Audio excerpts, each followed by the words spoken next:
അതെ, കൊടിയത്തൂരിൽ മാത്രമല്ല പലയിടങ്ങളിൽ. ഇന്നലെ ബഹുമാന്യനായിട്ടുള്ള ആരാധ്യനായിട്ടുള്ള ഏറ്റവും വലിയ മതേതരവാദിയെന്ന് നിങ്ങൾ പറയുന്ന പാണക്കാട് തങ്ങൾ പ്രഖ്യാപിച്ച സ്ഥാനാർത്ഥി പട്ടികയിലും ആഗോള ഇസ്ലാമിക ബോംബായിട്ടുള്ള ജമാഅത്ത് ഇസ്ലാമിയുടെ സ്ഥാനാർത്ഥിയുണ്ട്. ഞാൻ ആവർത്തിക്കുകയാണ്, ഭയങ്കര മതേതരവാദിയായിട്ടുള്ള ഏറ്റവും വലിയ മതസഹിഷ്ണുതയുടെ വക്താവായിട്ടുള്ള പാണക്കാട് തങ്ങൾ പ്രഖ്യാപിച്ച സ്ഥാനാർത്ഥി പട്ടികയിലും എന്തുണ്ട്?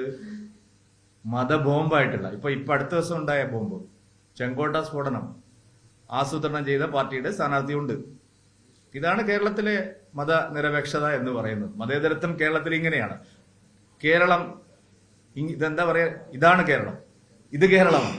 അപ്പൊ ഇവിടെ ജമാഅത്തെ ഇസ്ലാമി മതേതര പാർട്ടിയാണ്. തങ്ങന്മാര് പ്രഖ്യാപിക്കുന്നു.